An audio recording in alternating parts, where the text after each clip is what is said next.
ನಮಸ್ಕಾರ. ಚಿತ್ತರ ಟಿವಿ ಕನ್ನಡ ವೀಕ್ಷಕರಿಗೆ ಸ್ವಾಗತ. ಇವತ್ತು ನಾವು ಡಿಸ್ಕಷನ್ ಮಾಡ್ತಿರೋದು ವಿಷಯ ಬಂದು ಮಾರ್ಕೆಟ್ ನೆಲ್ಲ ಏರುಪೇರುಗಳು ಯಾವ ರೀತಿ ಏರುಪೇರು ಆಗ್ತಾ ಇದೆ ಅಂತ. ನನ್ನ ಜೊತೆ ರಾಜೇಶ್ ಸರ್ ಇದ್ದಾರೆ ಇದ್ರ ಬಗ್ಗೆ ಡಿಸ್ಕಷನ್ ಮಾಡಕ್ಕೆ. ಮೊದಲದಾಗಿ ಅವ್ರಿಗೆ ಪ್ರಶ್ನೆ ಏನಂತ ಹೇಳಿದ್ರೆ 26,200 ಪಾಯಿಂಟ್ಸ್ ಇಂದ 22,300 ಪಾಯಿಂಟ್ಸ್ಗೆ ಕಮ್ಮಿ ಆಗಿದೆ. ಅಂದ್ರೆ ಬರೋಬ್ಬರಿ 4,000 ಪಾಯಿಂಟ್ಸ್ ಕಮ್ಮಿ ಆಗಿದೆ.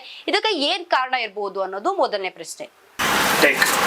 ಈಗ ಮೊದಲನೇ ಪ್ರಶ್ನೆ ಬಂದು ಸುಮಾರು ಹತ್ರ 4,000 ಪಾಯಿಂಟ್ ಯಾಕಾಗಿದೆ ಮಾರ್ಕೆಟ್ ಅಂತ ಕೇಳಿದ ಪ್ರಶ್ನೆಗೆ ಉತ್ತರ ಹೇಳ್ತೀನಿ. FII ಮತ್ತು FPI ಇವೆರಡು ಫಾರಿನ್ ಇನ್ವೆಸ್ಟರ್ಸ್ ಎಲ್ಲ ತಮ್ಮ ಶೇರ್ಸ್ಗಳನ್ನು ವಿಡ್ರಾ ಮಾಡ್ತಿರೋದ್ರಿಂದ ಮಾರ್ಕೆಟ್ ಸುಮಾರು ಹತ್ರ 4,000 ಪಾಯಿಂಟ್ ಕರೆಕ್ಷನ್ ಆಗಿದೆ ಅಂತ ತಪ್ಪಾಗಲ್ಲ.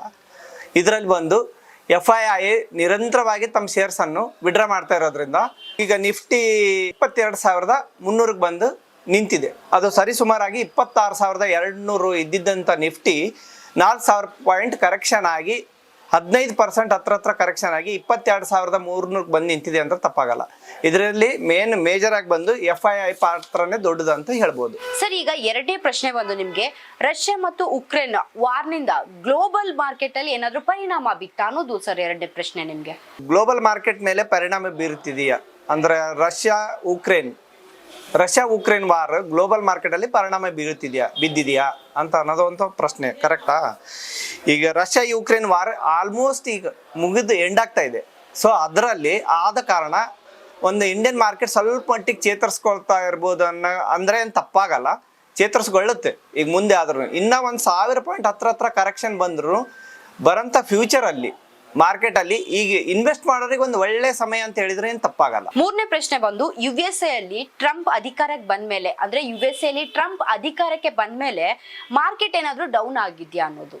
ಚುನಾವಣೆ ನಂತರ ಟ್ರಂಪ್ ಅವರು ಅಧಿಕಾರ ವಹಿಸ್ಕೊಂಡ್ಮೇಲೆ ಗ್ಲೋಬಲ್ ಮಾರ್ಕೆಟ್ ಡೌನ್ ಆಗಲು ಸ್ವಲ್ಪ ಕಾರಣ ಏನಂತ ಕೇಳಿದ್ರು. ಇಂಡಿಯಾನೇ ಹೆಚ್ಚು ಟ್ಯಾಕ್ಸ್ ಆಗ್ತಾ ಇರೋದ್ರಿಂದ ಅಮೆರಿಕಾನು 100% ಕೆಲವು ಪ್ರಾಡಕ್ಟ್ ಮೇಲೆ 100ಕ್ಕೆ 100 ಟ್ಯಾಕ್ಸ್ ಹಾಕಿದ್ರಿಂದ ಗ್ಲೋಬಲ್ ಮಾರ್ಕೆಟ್ ಕೂಡ ಸ್ವಲ್ಪ ಡೌನ್ ಆಗಿದೆ. ಮಾರ್ಕೆಟ್ ಅಲ್ಲಿ ಪ್ರೆಸೆಂಟ್ ಕಂಡೀಷನ್ ಅಲ್ಲಿ ಎಲ್ಲಿ ಹೂಡಿಕೆ ಮಾಡಬೇಕು ಅನ್ನೋದು ಸರ್ ಇನ್ನೊಂದು ಪ್ರಶ್ನೆ ಬಂದು. IT ಸೆಕ್ಟರ್ ಅಲ್ಲಿ ಹೇಳೋದಾದ್ರೆ TCS ಆಗಲಿ, ಇನ್ಫೋಸಿಸ್ ಆಗಲಿ, ವಿಪ್ರೋದಲ್ಲಾಗಲಿ ಹೂಡಿಕೆ ಮಾಡ್ಬೋದು. ಒಂದು ಸರಿಸುಮಾರಾಗಿ ಒಂದು 15ರಿಂದ 20% ನೀವು ಲಾಭ ಗಳಿಸೋ ಒಂದು ಅವಕಾಶ ಒದಗಿಸಿ ಬಂದಿದೆ ಮಾರ್ಕೆಟ್ ಅಲ್ಲಿ, ಒಂದು ಸುಧಾವಕಾಶ ಅಂತಾನೆ ಹೇಳ್ಬೋದು. ಸೊ ಅದಾದ್ಮೇಲೆ ಬ್ಯಾಂಕಿಂಗ್ ಸೆಕ್ಟರ್ ತಗೊಂಡ್ರೆ SBI, HDFC, ICICI ಬ್ಯಾಂಕ್ ಮತ್ತು ಆಕ್ಸಿಸ್ ಬ್ಯಾಂಕ್ ಸರಿಸುಮಾರಾಗಿ SBI ಒಂದು 50% ನೀವು ಈಗ ಹೂಡಿಕೆ ಮಾಡಿದ್ರು ಒಂದು 50% ಹತ್ರ 700 ಚಿಲ್ಲರೆ ಇದ್ದಂಥ ಪರ್ ಶೇರ್ ವ್ಯಾಲ್ಯೂ 1,000ವರೆಗೂ ಹೋಗುತ್ತೆ ಅನ್ನೋದು ಗ್ಯಾರಂಟಿ. ಅಂದ್ರೆ ಸರಿಸುಮಾರು ಅಲ್ಲಿ ಹತ್ರ ಒಂದು 50% ನೀವು ಮಾರ್ಕೆಟಿಂದ ಗೇನ್ ಮಾಡಬಹುದು. ಸೊ ICICI ಬ್ಯಾಂಕ್ ಬಂದು 20% ಡೌನ್ ಆಗಿದೆ. ಇನ್ನು ನೀವು ಅದರಲ್ಲಿ 30% ಗಳಿಸುವಂಥ ಅವಕಾಶ ಬರುವಂಥ ದಿನಗಳಲ್ಲಿ ಕಾಣ್ತದೆ. ಆಕ್ಸಿಸ್ ಬ್ಯಾಂಕ್ ಸುಮಾರು ಅದು ಕೂಡ 30% ಶೇರ್ ವ್ಯಾಲ್ಯೂ ಡೌನ್ ಆಗಿದೆ ಈಗ ಪ್ರೆಸೆಂಟ್ ಕಂಡೀಷನ್ ಅಲ್ಲಿ.